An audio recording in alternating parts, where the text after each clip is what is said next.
નમસ્તે બાળ મિત્રો, આજે આપણે ધોરણ 8 અંગ્રેજી વિષય એમાં યુનિટ 1 ક્યુ ફોર ક્વેશ્ચન એકમ અંતર્ગત એક્ટિવિટી 2A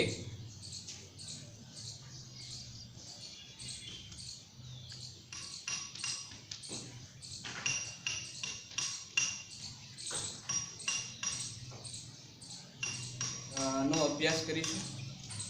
હવે બાળ મિત્રો, તમે જોયું હશે કે યુનિટ 1 ની જે પ્રથમ એક્ટિવિટી છે, એક્ટિવિટી નંબર 1, તેમાં there is a dialogue between interviewer and Sunita Williams અને ઇન્ટરવ્યુઅર એના વચ્ચે નાટકીય સંવાદ છે, જે તમારે વાંચવાનો છે। you have to read and then dramatize with your friends or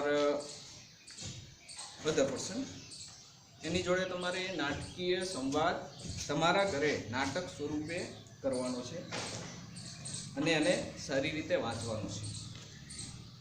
અને એના આધારે હવે આપણે એક્ટિવિટી નંબર 2A જોઈશું। સૂચનાને આપેલી છે કે તમારે ત્યાં વાક્ય આપેલું છે અને વાક્યને નીચે ઓપ્શનની અંદર 3 ઓપ્શન આપેલા છે, એની અંદર એમણે પ્રશ્ન બનાવેલા છે, WH ક્વેશ્ચન, જે આપણે 7મા ધોરણમાં શીખી ગયા। 7મા ધોરણમાં આપણે સાદા વર્તમાનકાળ આધારિત WH ક્વેશ્ચન શીખ્યા।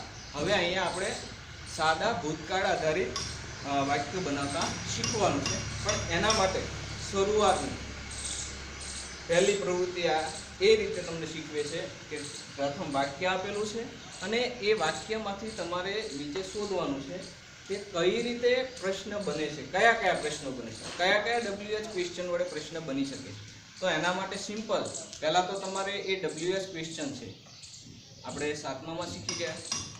હુ એટલે કે કોણ, વોટ એટલે શું, વેન સમયદર્શક શબ્દ છે, ક્યારે, વેર સ્થળદર્શક શબ્દ જવાબમાં આવશે, ક્યારે ક્યાં। એટલે આ જે WH ક્વેશ્ચનના શબ્દો છે એને તમારે સરખી રીતે એનું ગુજરાતી ટ્રાન્સલેશન તમે યાદ રાખશો તો પણ તમે એ વાક્યમાંથી કયા કયા પ્રશ્નો બની શકે એ તમે શોધી શકશો। અહીંયા for example I am giving one sentence.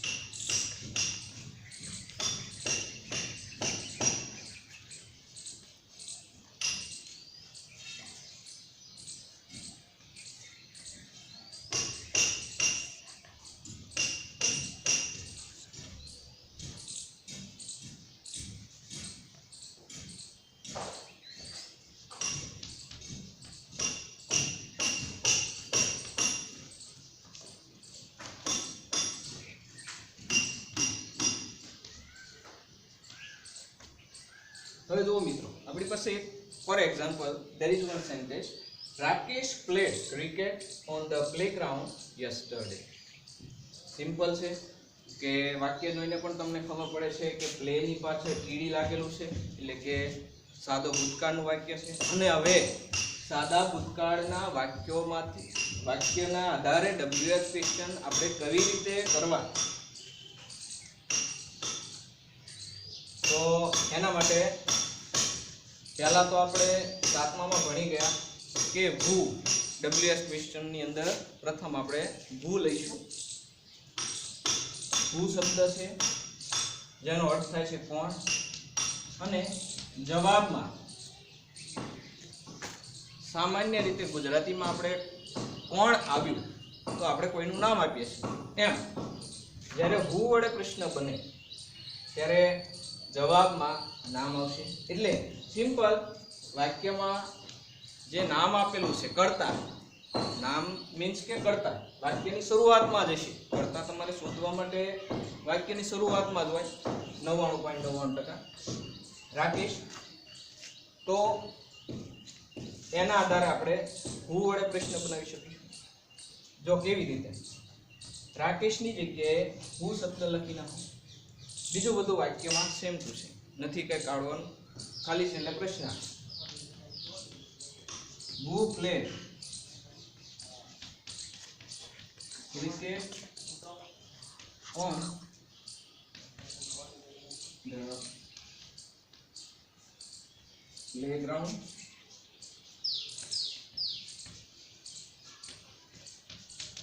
yesterday.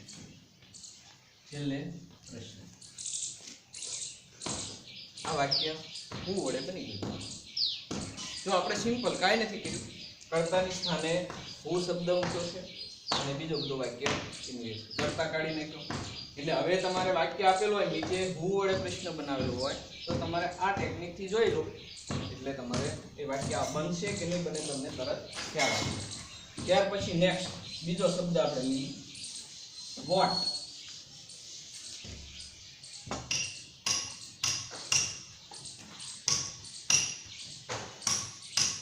Vote એટલે શું? હવે હું વડે વાક્ય બનાવવું સિમ્પલ હતું, વોટ વડે સિમ્પલ જ છે, પણ થોડી તમારે એમાં સમજ કેળવવાની જરૂર છે. હવે વોટ એટલે શું, એટલે કે જવાબમાં વાક્યમાં જે કર્મ છે, હવે કર્મ એટલે જેના આધારે ક્રિયા થઈ શકતી હોય. જો કર્તા એટલે જે ક્રિયા કરે છે તે, પરંતુ કર્મ એટલે જેના આધારે એ ક્રિયા થાય. રાકેશ અહીંયા રમત રમ્યો એવી ક્રિયા છે, પણ શું રમ્યો? ક્રિકેટ. એની પાસે આ રમત હતી એટલા માટે તે રમ્યો, એટલે એ કર્મ છે. એટલે વાક્યમાંથી કર્મ તમારે શોધવાનું. અને પછી વોટ વડે જ્યારે પ્રશ્ન બનાવવાનો હોય તો એની સિમ્પલ એક સ્ટ્રક્ચર છે કે સૌથી પહેલા વોટ મૂકો. સાદો ભૂતકાળ છે એટલા માટે વોટની જોડે ડીડ સહાયક ક્રિયાપદ તરીકે સાદા ભૂતકાળનું વાક્ય હોય અને એનો WS ક્વેશ્ચન બનાવવું હોય વોટ વડે તો એની જોડે ડીડ મૂકવાનું છે. એટલે આપણે જુઓ, વોટ પછી ડીડ, ત્યાર પછી કર્તા. વાક્યમાં કર્તા છે એ લખવાનું છે. હવે વાક્યમાં ડીડ આવ્યું, સહાયક ક્રિયાપદ સિમ્પલ પાસ્ટ ટેન્સ છે એટલા માટે અહીંયા હવે આપણે જ્યારે ક્રિયાપદ લખીશું ત્યારે ક્રિયાપદનું મૂળ રૂપ લખવાનું લે. હવે વોટ આવ્યું એટલે કે વાક્યમાંથી અહીંયા કર્મ નીકળી જશે પ્રશ્નાર્થમાંથી, એટલે ક્રિકેટ આવશે નહીં, બીજું બધું ત્યાં તમે લખી શકો.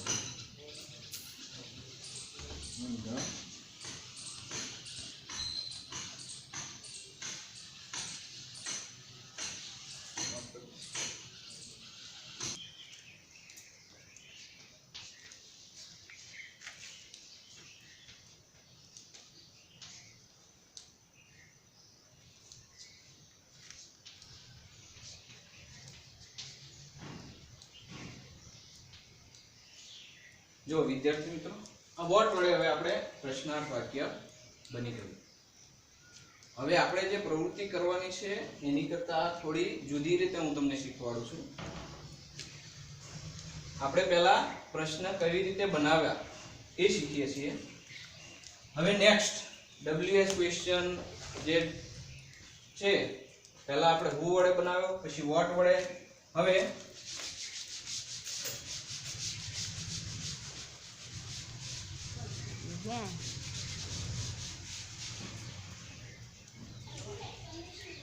તમારે વાક્ય જોવાનું છે કે વાક્યની અંદર સમય દર્શક શબ્દ, સ્થળ દર્શક શબ્દ, કર્મ બધું આપેલું છે તો જ એ શબ્દ વડે તમે પ્રશ્નાર્થ વાક્ય બનાવી શકો છો. અહીંયા કર્મ આપેલું હતું. હવે નેક્સ્ટ આગળ આપણે વાક્યમાં જોતા જઈએ તો એની અંદર ધ પ્લેગ્રાઉન્ડ. પ્લેગ્રાઉન્ડ મીન્સ રમતનું મેદાન, એટલે સ્થળ, એટલે કે સ્થળ દર્શક શબ્દ આપેલો છે એટલા માટે આપણે હવે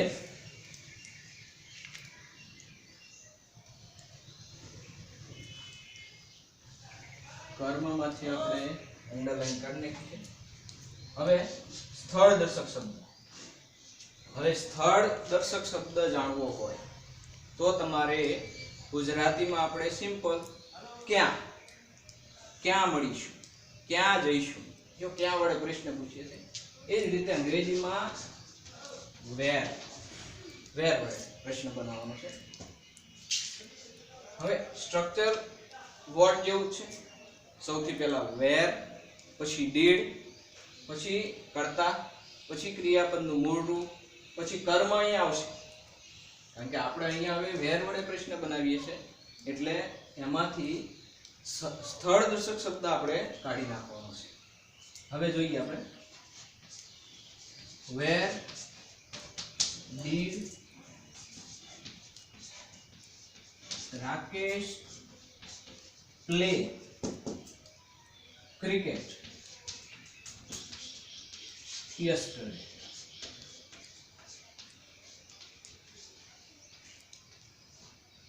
અને છેલ્લે પ્રશ્નાર્થ ચિહ્ન ફરજિયાત મૂકવાનું છે. પ્રશ્નાર્થ ચિહ્ન ભૂલતા નહીં, મેં નીચે મૂક્યું છે. Where did Rakesh play cricket yesterday. Simple. આનો તમારે જવાબ આપવો હોય તો તમે દઈ શકો છો. Rakesh played cricket on the playground yesterday. હવે નેક્સ્ટ તમે જોઈ શકો છો yesterday, yesterday time, it shows time. Time બતાવે છે સમય. અને સમય માટે આપણે ગુજરાતીમાં ક્યારે શબ્દનો ઉપયોગ કરીએ છીએ.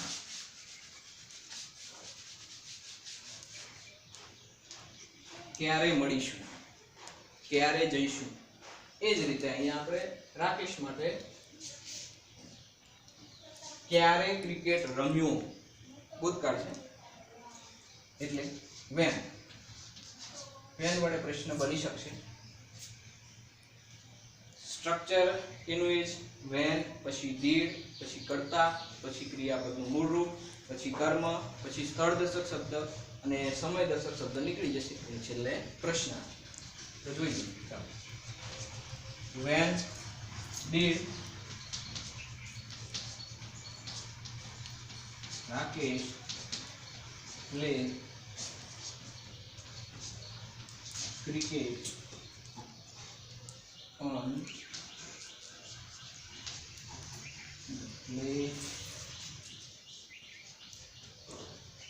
playground? પ્રશ્ન. યસ્ટરડે શબ્દ નીકળી જશે, સમય દર્શક શબ્દ. તો જો વિદ્યાર્થી મિત્રો, આપણે એક વાક્યમાંથી 4 પ્રશ્ન વાક્ય બનાવ્યા. એક હુ વડે, વોટ વડે, વેર વડે અને વેન વડે.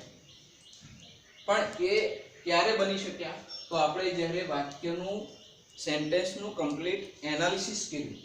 એટલે કે જો પહેલા તો કર્તા,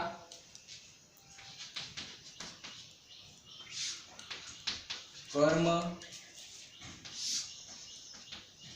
સ્થળ અને સમય, આ ચારેય વાક્યની અંદર હતા. એટલા માટે આપણે 4 વાક્યો બનાવી શક્યા. પણ હવે આપણે એક્ટિવિટી નંબર 2A એની અંદર ટેક્સ્ટ બુક્સની અંદર જે વાક્ય આપેલા છે એને તમારે જોવાના છે, એનું એનાલિસિસ કરવાનું છે કે એની અંદર કઈ કઈ વસ્તુ આપેલી છે.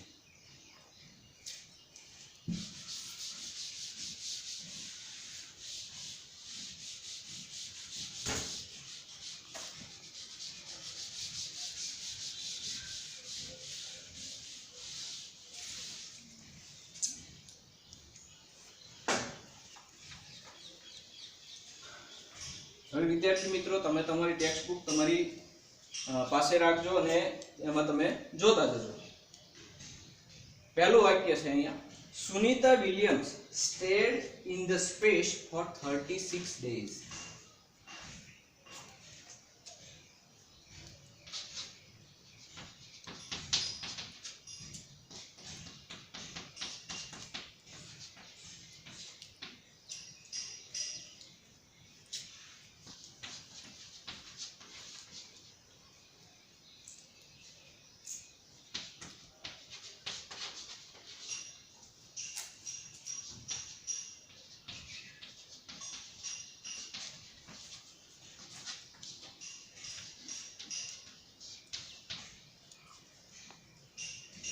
હવે સૌથી પહેલા તો આપણે કીધું એમ કે વાક્યની અંદર કયા કયા શબ્દો આપેલા છે તે થોડું જોઈ લઈએ તો નીચે આપેલા ઓપ્શનમાંથી આપણને ખબર પડશે કે કયા કયા પ્રશ્ન વાક્યો આ વાક્યમાંથી બની શકે છે. હવે જુઓ, Sunita Williams stayed, that means એ અંતરિક્ષમાં રહી.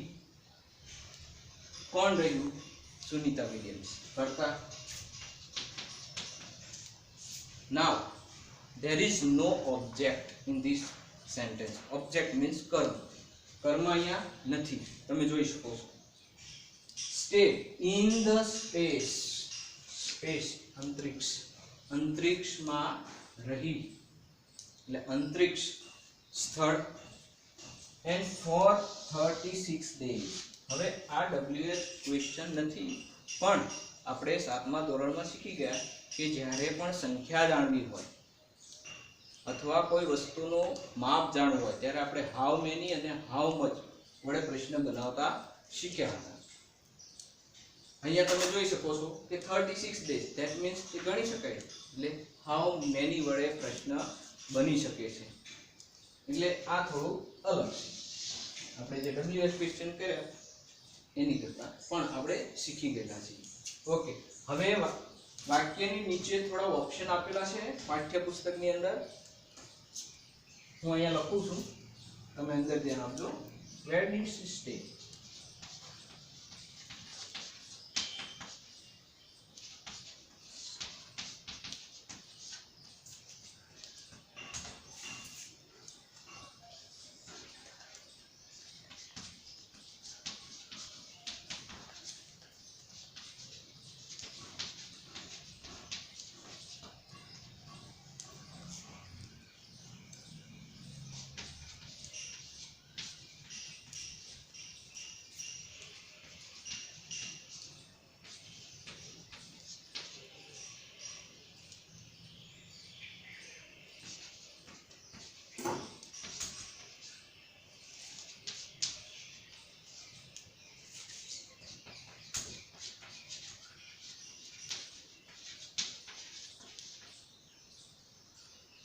ચાલો હવે જોઈએ આપણે. Where did she stay? Where સ્થળ દર્શક શબ્દ. Obviously there is the space word. Space અંતરિક્ષ. ક્યાં રોકાઈ હતી?